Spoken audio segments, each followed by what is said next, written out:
प्यारे बच्चों नमस्कार। स्वागत है आप सभी का हमारे YouTube चैनल ज्ञान मैथ क्लासेस में। कल बच्चों मैंने आपको क्लास 10th का अर्धवार्षिक परीक्षा का गणित का पेपर बताया था और आज ही मुझे पता चला कि वो पेपर गलत है। तो आज मैं फिर से आपको पूरा का पूरा पेपर मतलब कि 32 के 32 नंबर आपको करेक्ट लेकर के आया हूं। बच्चों इस बार का पेपर पूरी तरह से 100% सही है। अगर इस बार पेपर गलत होता है तो आप मेरे चैनल को अनसब्सक्राइब कर सकते हैं। देखिए पूरे क्वेश्चन का आपको सही जवाब यहां दे रहा हूं, देखिएगा ध्यान से। दो संख्याएं a और b इस प्रकार हैं कि a cross b equal to 32 है और एलसीएम ऑफ a b माने a b का एलसीएम 8 है। तो एचसीएफ क्या होगा, कैसे होगा? संख्याओं का गुणनफल बराबर होता है एलसीएम गुणे एचसीएफ। तो 32 में 8 का आप क्या कर दीजिए भाग, तो 8 चौक 32। सही जवाब कहां पर है? 4।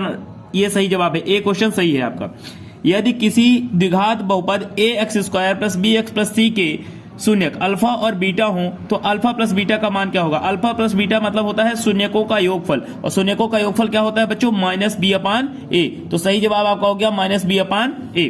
तीसरा क्वेश्चन देखिए, यदि a1 upon a2 equal to b1 upon b2 does not equal c1 upon c2 है तो रैखिक समीकरण a1x plus b1y plus c1 equal to 0 तथा a2x plus b2y plus c2 equal to 0 का हल क्या होगा?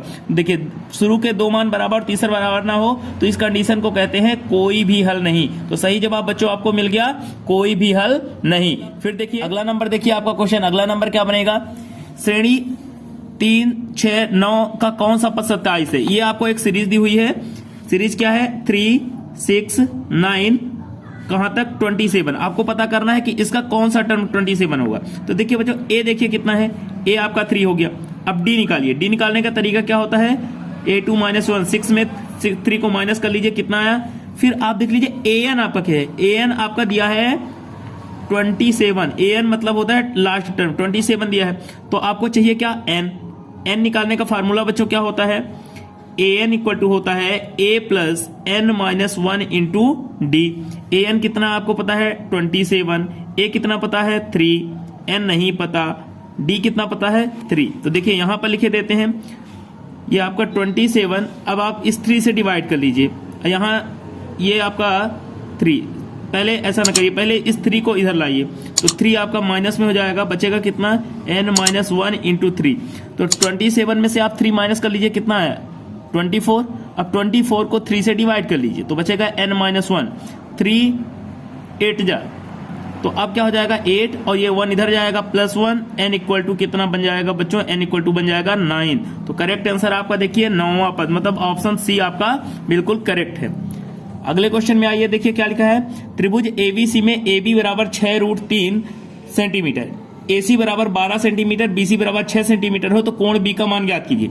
देखिए क्या होता है, अगर किसी त्रिभुज में दो भुजाओं का वर्ग तीसरी भुजा के वर्ग के बराबर हो जाए तो सामने वाला कोण समकोण होता है। तो चेक कर लेते हैं, यहां पर दो भुजाएं देख लेते हैं क्या हो जाएगा। AC देखिए, AC सबसे बड़ी भुजा है इसलिए उसका वर्ग करते हैं, और यहाँ दो भुजाएं कौन सी हैं? 6√3। तो 6√3 का वर्ग और फिर 6 का वर्ग। तो बच्चों इसका वर्ग हो जाएगा 144, 6 का हो जाएगा 36 और √3 का हो जाएगा 3। 6 का हो गया आपका 36। तो 144 6 का गुणा करिए, 3 6 आपका 18 हो गया और 3 तिकाई 9 1 10, ये बन गया 36। दोनों मिलकर के देखिए कितना आ गया? 144। और इसमें भी 8 से 14, ये भी कितना बन जाएगा? 144। अगर ऐसा है तो सामने वाला कोण समकोण होगा, मतलब कोण B का जो मान आएगा वो कितना आएगा? 90 डिग्री। कौन सा ऑप्शन सही है बच्चों? ऑप्शन सी आपका बिल्कुल करेक्ट है।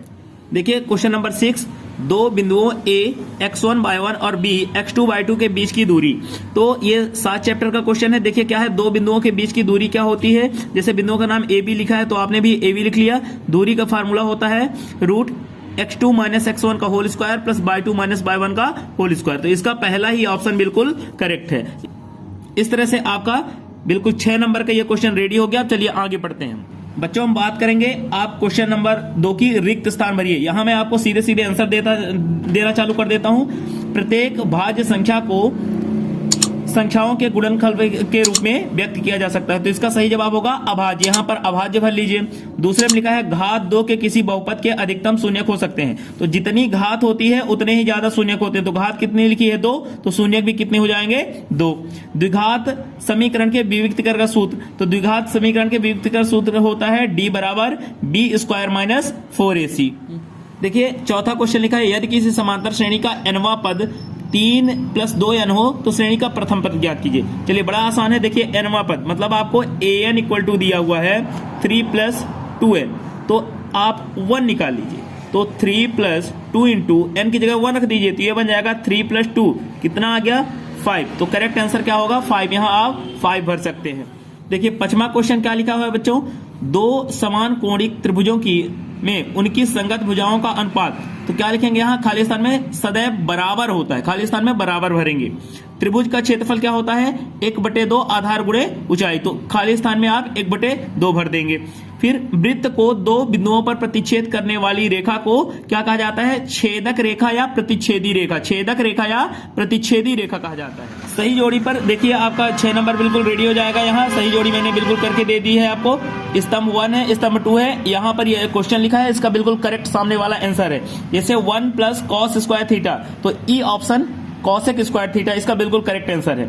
दूसरे नंबर पर देखिए गाइस लिखा है sec θ, तो sec θ का ऑप्शन ए सही होगा 1/cos θ। sin² θ + cos² θ, तो इसका ऑप्शन डी सही होगा 1। अगले में लिखा है tan 60 डिग्री, तो इसका ऑप्शन बी सही होगा √3। cos 90 - θ, तो ऑप्शन आपका कौन सा सही होगा सी sin θ। फिर लिखा है sin² 48 × sec² 42 + cos² 48 dot cosec² 40 degree लिखा, 42 डिग्री लिखा है, तो इसका सही ऑप्शन है ये 2।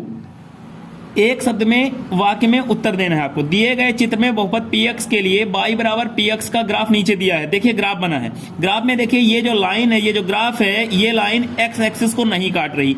जब ये लाइन x एक्सिस को नहीं काट रही तो शून्य की संख्या 0 होगी, लेकिन मतलब आप क्या लिखेंगे, कोई शून्य नहीं, या फिर आप 0 लिख सकते हैं।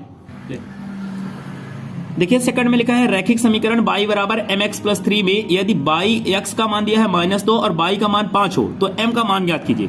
तो ये आप समीकरण अपना लिख लीजिए, y = mx + 3, y का मान आपको 5 दिया है, x का मान -2 दिया है। इस 3 को उठाइए, यहां पर 3 को उठाइए और 5 के पास ले जाइए तो माइनस में हो गया, 5 में 3 घट गया, बचा कितना 2। अब इस 2 को उठाइए और नीचे भेज दीजिए, 2 से 2 कट जाएगा, 2 = 1 2, तो -1 बचेगा। तो m का करेक्ट मान आपका बच्चों हो गया -1।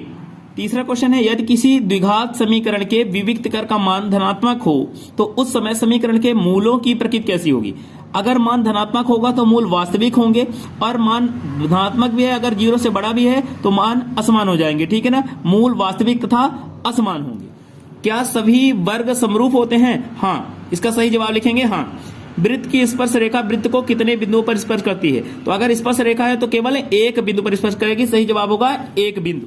देखिए आखिरी क्वेश्चन है, बिंदुओं 1, 4 और 3, 2 को मिलाने वाले रेखाखंड को मध्य बिंदु के निर्देशांक लिखिए। मध्य बिंदु का फार्मूला क्या होता है, x1 + x2/2 y1 + y2/2। तो 1 में 3 को जोड़िए और 4 में 2 को जोड़िए, 1 + 3/2, 4 + 2/2, 3 और 1 मिलके 4 हो गया /2, और ये 6/2, 2 से काट दीजिए, 2 दूनी 4, 2 तिहाई 6, तो सही जवाब आपका होगा 2 और 3। फिर है बच्चों पाइथागोरस प्रमेय का कथन लिखिए। तो पाइथागोरस प्रमेय का कथन क्या होता है, समकोण त्रिभुज में कर्ण का वर्ग अन्य दो भुजाओं के वर्गों के योग के बराबर होता है, यह है पाइथागोरस का कथन।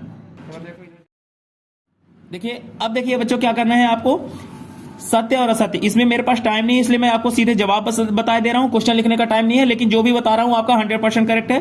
पहले में सत्य करिए, दूसरे को असत्य कर लीजिए, तीसरे को सत्य करिए, चौथे को असत्य करिए, पांचवें को असत्य कर लीजिए और छठवें को सत्य कर लीजिए।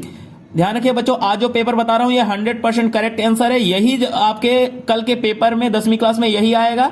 ध्यान रखिए, मेरे चैनल को लाइक, सब्सक्राइब और शेयर करें ताकि मैं अगला पेपर भी आपके सामने ला सकूं। धन्यवाद।